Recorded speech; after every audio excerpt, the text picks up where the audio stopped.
Olá, observadores, bem-vindos a mais um episódio do Observa Aí, podcast semanal do Observatório Nacional de Segurança Viária. Eu sou Rodrigo Ribeiro, Head de Comunicação e Marketing aqui do Observatório. Eu sou Paulo Guimarães, CEO do Observatório. Eu sou Pedro Borges, Head de Mobilidade Segura do Observatório. Hoje, como assunto principal, Paulo, Que a relação dos medicamentos na direção. E por quê, né? Por que esse assunto?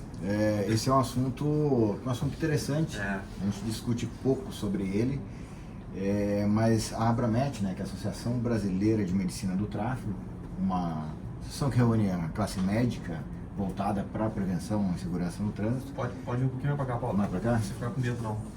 Aí. Não, também não, calma aí. Mas eles apresentaram uma lista de remédios que causam prejuízo para a atividade de condução. Então é uma lista grande, né? Eu fiquei até um pouco impressionado com essa lista, mas faz todo sentido a gente começar a trabalhar a parte de conscientização nisso, né? A própria legislação prevê que você precisa estar no pleno gozo das suas capacidades mentais e físicas para poder conduzir um veículo automotor, e o remédio ele tem esse potencial para poder alterar essa sua capacidade motora, de identificação de perigo, de avaliação de risco. Então acho que é um assunto bem importante para a gente discutir. Eu lembro de uma vez, né, quando eu trabalhava na operação, a gente fez uma abordagem, o veículo estava transitando meio passarinhando, que a gente fala, né, de uma faixa para outra e tal, e aí a viatura fez a abordagem e o condutor estava visivelmente alterado, e com a fala desconexa, falando meio mole, né, reagindo, demorando para reagir. Eu falei, esse cara está sob influência do álcool. E aí chama lá a viatura, traz o etilômetro, né, que é o bafômetro, e passou fez o teste e deu 0. Daí, não, tem que fazer de novo, não é possível, tem alguma coisa errada, faz de novo, 0 de novo. E aí eu não vou me lembrar qual que era, mas o cara falou, não, eu não bebia, nem bebo, nem posso beber porque eu tomo esse remédio aqui. Então o remédio causou o efeito como se fosse o álcool, e atrapalhou a habilidade dele de conduzir. Não sei, tem uma lista aí, eu não entendo muito de remédio. E essa lista que eles trouxeram tem a consequência? Sonolência, falta de atenção? Tem. Quer passar? Passa um pouco da lista aí, porque eu não estou entendendo, eu não entendo muito de remédio, mas... Na verdade, eu acho que não seria uma lista com os medicamentos, mas das categorias. Eu acho que faz mais sentido. Eles até trazem aqui que são os antidepressivos, aí os efeitos colaterais: sonolência, hipotensão, tontura, diminuição do limiar convulsivo, prejuízo nas funções psicomotoras. Aí tem os antihistamínicos, que aí a sedação aumenta o tempo de reação e desempenho psicomotor prejudicado. Os benzodiazepínicos. Quase todos os domínios cognitivos do desempenho do condutor são afetados. Nossa. E os hipnóticos e sedação, lapsos de atenção, erros de rastreamento, diminuição do estado de alerta e estabilidade corporal. E os opiáceos, sedação, diminuição do tempo de reação, reflexo de coordenação, déficit de atenção, miose e diminuição da visão periférica. Então essas são as 5 principais categorias. Se pegar, por exemplo, o antidepressivo, na base estatística da PRF a gente tem sonolência, né, Pedro? Tem. Condutor dormindo. Condutor dormindo? Eles chamam de condutor dormindo. Cara, mas como é que o cara dirige dormindo, né? O cara tá com sono, né? No máximo com sono. Não, e aí, assim, o interessante também aqui desse estudo da Abramet, desde 2015 a OMS já colocou os medicamentos como um fator de risco.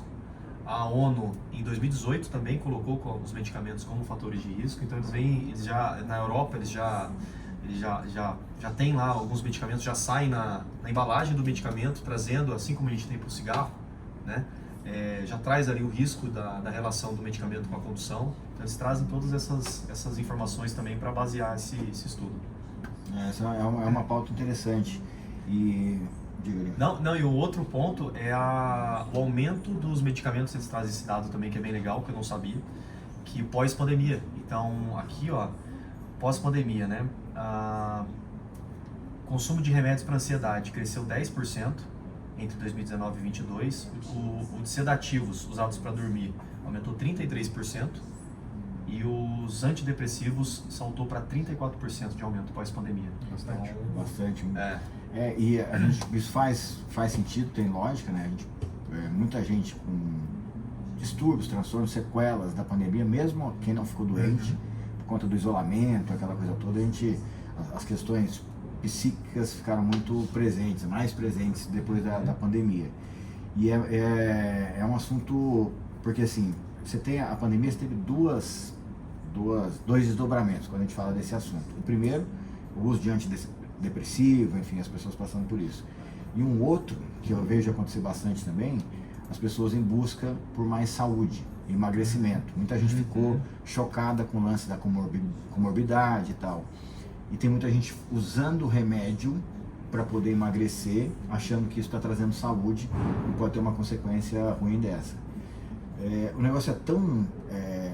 para quem não bebe, dirige, para quem não faz uso de remédio e dirige, às vezes é difícil você entender qual a consequência e o efeito disso.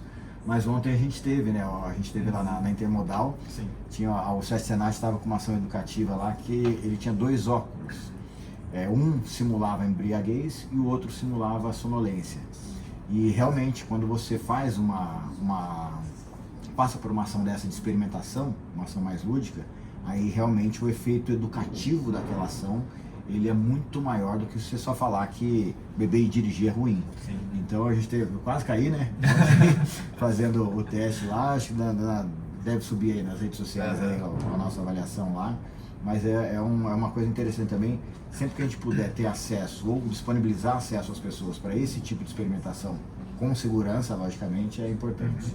E no simulador deles também de caminhão, também tinha situações lá que o simulador conseguia colocar sonolência ou embriaguez. Sonolência e embriaguez. O simulador também é uma outra ação que foi muito legal. O Observatório participou, né, dessa ação de construção do projeto de simuladores para o SESC Senat. Eu não vou lembrar o ano, talvez 2015, acho 2016, a gente trabalhou nesse projeto. O que aconteceu? O SESC Senat é uma entidade que trabalha no aprimoramento do setor de transportes, e dentro das ações tem as capacitações e atualizações para motoristas de veículos de transporte, né, coletivo, de carga. E aí eles começaram a usar como uma ferramenta de treinamento e capacitação um simulador, que é um simulador bem legal, porque ele tem movimento, né, ele tem um grau de imersão gigante, é uma cabine, só que tinha uma preocupação muito grande, né, e isso vem um pouco daquela época do simulador de direção nas autoescolas, de não ter um plano pedagógico associado. Então, como é que para quem teve a oportunidade de conhecer alguma unidade do SESC Senat que tem o simulador, você tem o simulador em si, você tem um ambiente ali de instrução. Então, é o simulador onde o aluno faz a aula que a gente chama de pré-prática. Você tem uma sala em que os outros alunos ficam ali acompanhando essa aula, né, que é uma forma também de absorver o conhecimento. E você tem o posto do instrutor. Então, o instrutor tem um comando ali sobre aquela aula, aquele treinamento que está sendo dado. Então, ele pode, por exemplo, dirigir um veículo, né? Não sei se você reparou, tinha uma van estacionada do lado do caminhão que você dirigiu lá. Essa van, quem dirige é o instrutor, né? No simulador dele ali. E o instrutor tem toda uma gama de recursos para poder ir testando as habilidades do aluno. Então, ele faz chover, ele faz você parecer que você está com sono, embriagado, ele faz um pedestre, tá vendo? Você chegou a atropelar o pedestre? Não. Nem a vaca. Quase uma vaca. Salvei a vaca. Então tem todos esses recursos. E assim, quando você se coloca, o ser humano é uma coisa interessante, né? Porque quando você está na posição de instrutor, e ali aconteceu, naquele teste que a gente estava fazendo ontem, aconteceu mais ou menos isso, porque não estava sendo seguido um plano pedagógico, era só uma demonstração. O instrutor quer sacanear, né? Sim, vai jogar tudo. Joga tudo, fura o pneu. O simulador é tão poderoso que ele simula, inclusive, deslocamento de carga. Então, por exemplo, você dá uma guinada. Carga líquida, né? Por exemplo, o transporte de produtos perigosos, quando a carga é líquida, se você está com meia carga, dependendo da curva, ele age por inércia. Então, o que a gente trabalhou com o SESC Senat à época foi estabelecer um plano pedagógico para que essas intervenções, põe a vaca atravessando, né, põe o pedestre surgindo do nada, não sejam de forma aleatória, que tenha algum tipo de significado para o aprendizado desse aluno. Então foi um trabalho bem legal. O Observatório trabalhou no desenvolvimento dos planos pedagógicos e depois na capacitação dos instrutores. Até um dos instrutores estava lá, teve a Roberta como instrutora, eu fui instrutor dos instrutores uma época também, e é um projetinho foi um projeto bem legal. Então ali na Intermodal, o CSNAT estava proporcionando isso para as pessoas, ambiente de experimentação. Sim. Muito legal. Legal. E aí, então, depois a gente, nesse episódio, a gente coloca o link lá desse estudo da Abramet, bem legal, então parabéns aí para a Abramet.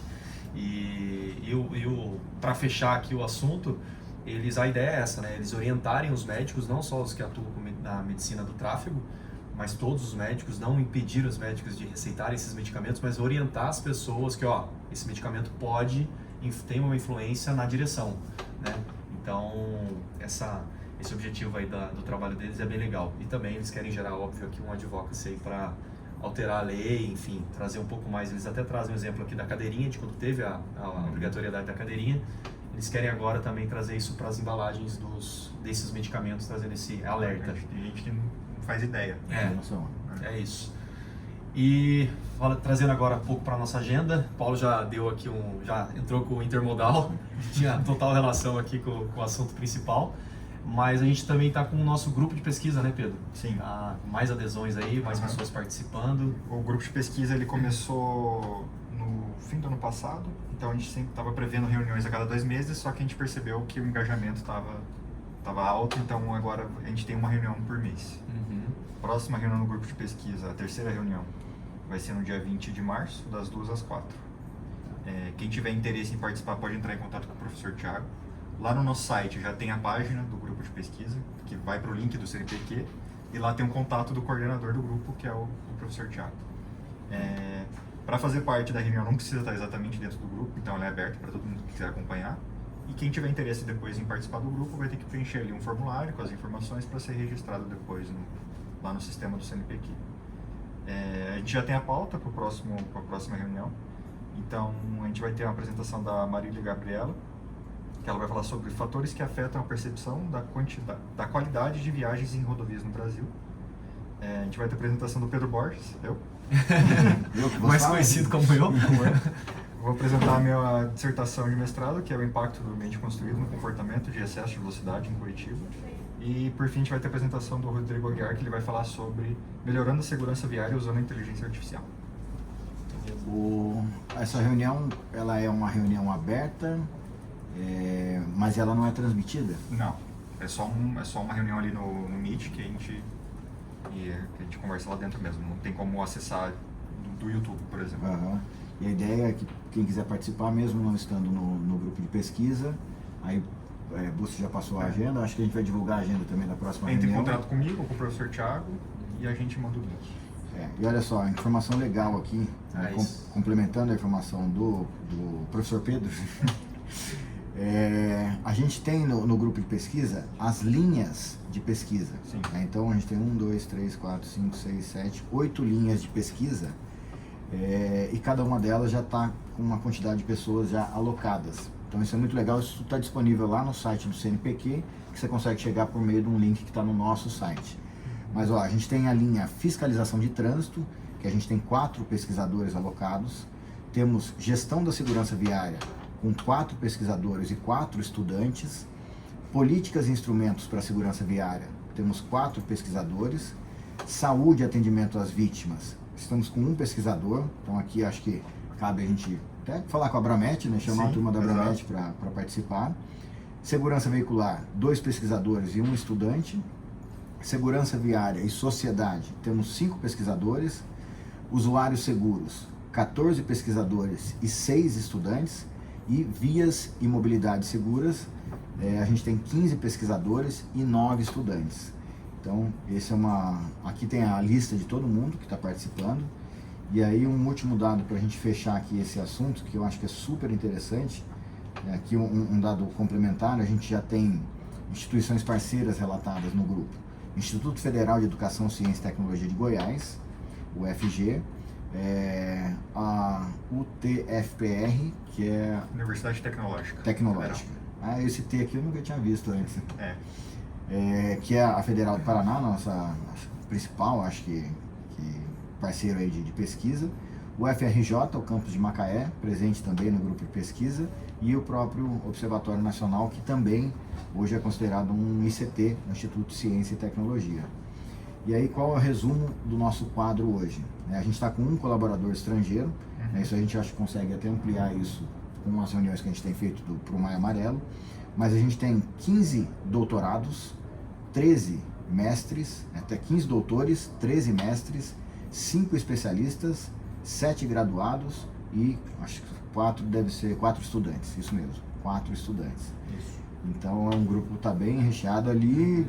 Se tem um ambiente para os malucos dessa área conversar, é ali. ali é que começa o papo de doido que vai se transformar numa política pública e num benefício para a segurança no trânsito.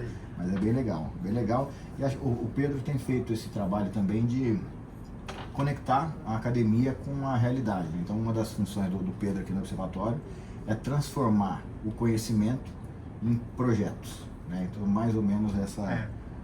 É importante o diálogo, né? Porque às vezes eu também não tenho a visão que vocês têm de comunicar uma coisa que a gente faz. Então é bom ter esse ciclo de informação que sempre vai e volta até chegar num ponto que a gente consiga divulgar ou transformar ali numa política pública. E o nosso maior desafio é esse, né? Porque às vezes você constrói um conhecimento e a gente tem dificuldade de traduzir isso para a sociedade.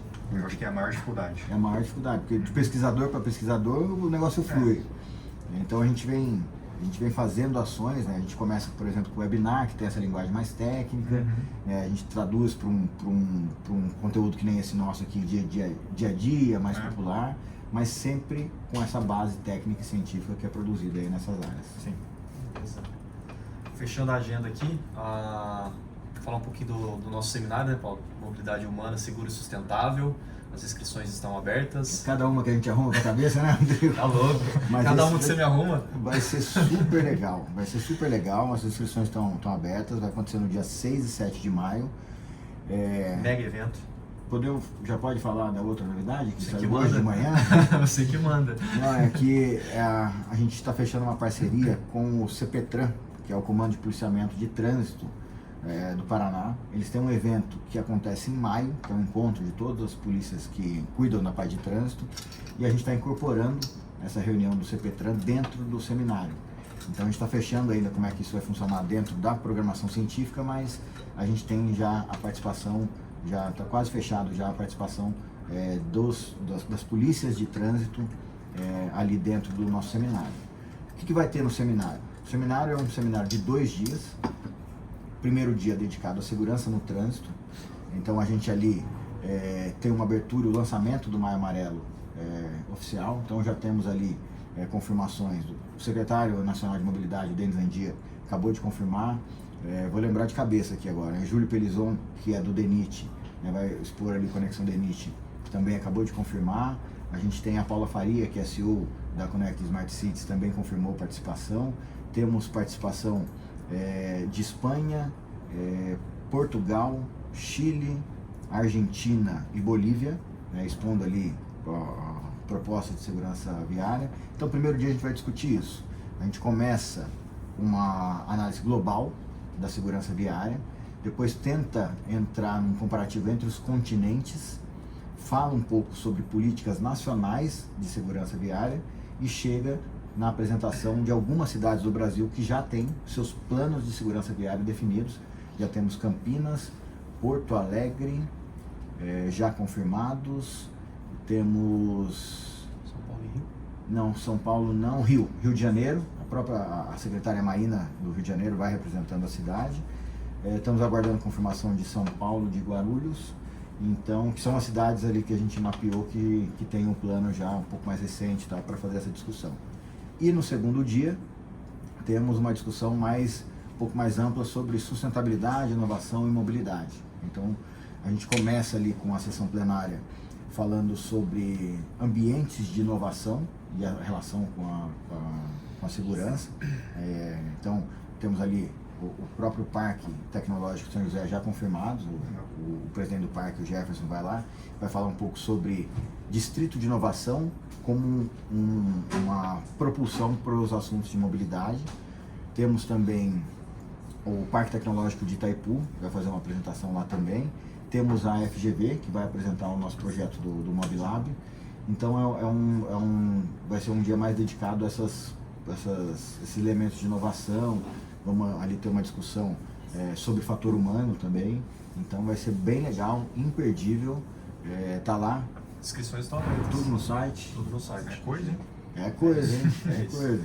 E esse o Observatório nunca teve um evento seu dentro do Maio Amarelo. A gente sempre estimulou muito as ações. Então essa a gente tá se propondo a fazer. Vai dar tudo certo. Vai dar tudo certo. Dá um medinho, mas vai dar certo. É isso. E estamos no mês das mulheres.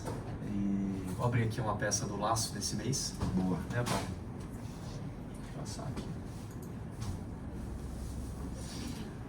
Mulheres no trânsito. O número de mulheres cresce 97%. Que andam de moto. Numa década. Que andam de moto. Que andam de moto, é sobre isso. moto. Aqui é uma das peças desse mês, né? Aqui esse dado é da própria Abraciclo, que é mantenedora aqui do Observatório. Então eles trazem que o crescimento público geral de 2012 a 22 foi de 58%, mas de mulheres especificamente foi de 97%. Então essa é uma das peças aí desse mês. As mulheres, né? Estamos comemorando o mês das mulheres. Falando nesse assunto, a gente está prevendo uma live mais pro final do mês. Também a Dani que vai conduzir, como todo ano ela faz, para falar um pouco da participação das mulheres nesse ambiente, que é um ambiente que é muito masculino, mas que a gente está vendo que as mulheres têm ganhado espaço. Então esse ano a gente vai tentar fazer uma discussão com lideranças. Então a gente está buscando lideranças dessa área para poder falar um pouco dos desafios de ser mulher. E essas que a gente está pretendendo chamar, a gente deve divulgar já na próxima semana, são aquelas que olharam e falaram assim, não, a barreira de gênero não vai funcionar para mim não. E foram para cima e fizeram sucesso. Isso aí. Vamos entrar aqui na dica e curiosidade da semana. Você tem PowerPoint, Pedro? Eu já passo aqui, ó. Já passo aqui. Vamos começar com a sua, Paulo? O que temos aqui em surpresa? Veículos elétricos. De novo. Aí. O Wagner da Nets lá me ajudando com esses conteúdos. Isso aqui é uma coisa interessante, porque a gente teve, né, qual que é a curiosidade? Aqui os carros elétricos eles têm um pneu diferente do carro normal. Isso é uma coisa que as pessoas não sabem. Eu vi esses dias atrás, né, tá tendo muita polêmica de carro elétrico agora na internet. Até porque a BYD, que é uma das... vai começar a produzir agora, mas atualmente importadora, veio muito agressivamente, veio com tudo pro Brasil. Então eles anunciaram agora recentemente um Mini Dolphin, que é um carro elétrico, 100% elétrico, de 4 lugares, que está sendo vendido de 105 a 115 mil, dependendo da condição de promoção que está pegando ali. Então, uma barreira para a entrada do carro elétrico no Brasil era o preço, e o chinês está conseguindo tentar equalizar um pouco isso. E aí, dentro dessas polêmicas, os que são mais adeptos à combustão ficam fazendo esse tipo de apontamento, porque você tem o pneu, que ele tem que ser diferente, tem os motivos, né? Então, de um modo geral, o pneu do veículo elétrico ele é mais robusto e durável, ele é mais duro que o pneu comum, né? Eles são mais caros e a disponibilidade de mercado é limitada. Então essa é a crítica em cima desse novo modelo, até porque você não tem muita demanda de veículo, né? A gente falou uns episódios atrás sobre a evolução da quantidade de veículos elétricos sendo vendidos, mas ainda é muito pouco para gerar uma cadeia gigantesca aqui. E por que ele precisa ser diferente? O torque do veículo elétrico ele é instantâneo.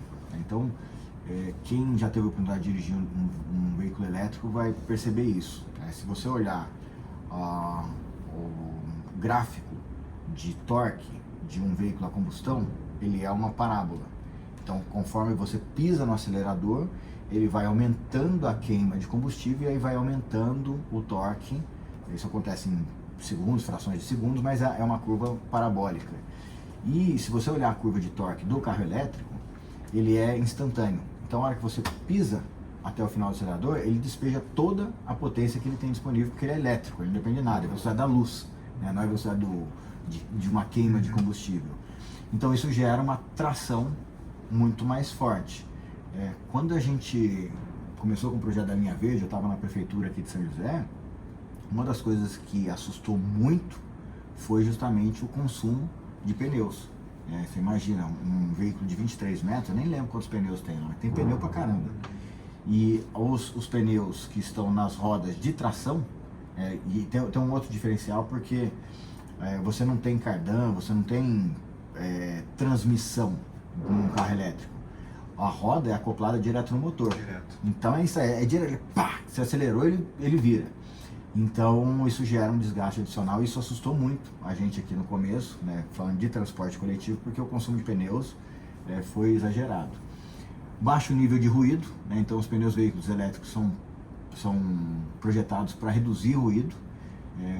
E é engraçado, pegando também o exemplo do ônibus aqui. O que mais faz barulho hoje, nesses ônibus da linha verde, são 12, né, Rodrigo? Que a gente tem 12 na linha verde. O que mais faz barulho é o ar-condicionado, por incrível que pareça. Você escuta uns unidinhos assim, tá mandando um ônibus, aí a hora que você pede pro cara desligar o ar-condicionado, você vê que realmente é um silêncio geral. Então, o pneu também tem essa função de reduzir o som, enfim, reduzir ruído. Pô, não acaba, hein? Que isso? Recheado de conteúdo. É Não, essa é outra. Né? É uma tecnologia que está em constante evolução, assim como a própria tecnologia dos carros elétricos. E conforme vai aumentando as vendas dos carros elétricos, vai aumentando o apetite dos produtores de pneus. Tudo depende do mercado. Sempre ele, né? Sempre ele. Então é isso. De dica eu vou ficar devendo essa semana. Não conseguiu pensar em nada? Não, mas eu fiquei sabendo que o Rodrigo tinha uma. A gente conversou. Terceirizou. Caramba. Você vem combinadinho, né? Não, mas é algo que aconteceu comigo nessa semana. E voltei a ser motociclista, né? E eu tava na Dutra, tava de calça, tênis, só que eu tava com a minha camiseta, não tava com uma camiseta normal, não tava com a jaqueta, com todos os equipamentos. E aí tinha um caminhão na minha frente, assim, com talvez cascalho, enfim. E eu tava assim, comecei a sentir uns pinicadinho. E aí comecei a sentir e me incomodou, assim, tava me incomodando bem, assim. E aí, na hora, né, eu lembrei, falei, pô, se eu tivesse com uma jaqueta, né, de própria para motociclista, talvez eu nem sentisse. E eu pensei outra coisa, eu falei, beleza, é um cascalhozinho, tá me pinicando aqui. Mas se fosse uma pedra, né, que caísse ali certamente se eu tivesse também com uma jaqueta, um impacto de uma pedra, por exemplo, seria mais tranquilo se eu tivesse com uma jaqueta, né, com algo, né, porque eu tava com o braço exposto aqui. Então a dica de segurança hoje é utilizem os equipamentos de segurança, jaqueta, luva, enfim, a bota, para evitar esse tipo de situação. A jaqueta é muito boa, a jaqueta é praticamente o para-choque do motociclista. E a luva também, às vezes a gente não dá muita importância para a luva, mas eu já vi gente quase perder o dedo por conta de pedra, né, que espirrou e pegou na mão. Aí você imagina, você está a 100 km por hora, é um tiro. Exato. Então, que isso não se repita, viu, Rodrigo? É isso. Eu fiquei até vermelho de ver você contando uma história dessa aqui. Aconteceu. Você podia ter falado que era o seu amigo. Não. Meu primo, Não, foi comigo. Foi comigo, saí sem colocar a jaqueta e é isso. Mas... E você não vai dar a dica 2, que é em períodos como esse, sempre leve a sua capa de chuva? Também. Estamos em março, né? As águas de março, fechando o verão. Tomei algumas chuvas aí na semana passada. É isso. Fechamos. Algo mais aí, Paulo? Não, acho que é isso, né? A agenda ainda está dominada já. Bom, na semana que vem a gente volta com mais novidades. Então tá bom. Então esse foi mais um episódio do Observa Aí. Espero que vocês que tenham assistido, ouvido, tenham gostado. Gostaria de agradecer a toda a nossa rede, aos mantenedores do Observatório, a Braciclo, a Fávia, CNTCS Senat TL, no Sistema Transporte, a GoPlus, Gringo. A GoPlus falou bem. A Gringo, iFood, Ipiranga, Mobilidade Estadão, Raiz, Uber, Veloy, Vibra. Aos 536 observadores certificados. Errou! 590 observadores certificados agora, errei. E em especial o Maicon, que esteve conosco lá no Intermodal. Então, obrigado aí. A todas as empresas, prefeituras e entidades Laço Amarelo, as que aderiram ao Educa, todas as instituições que mantêm cooperações técnicas aqui com o Observatório. Valeu, pessoal. Até o próximo episódio. Valeu, pessoal. Até a próxima. Até a próxima.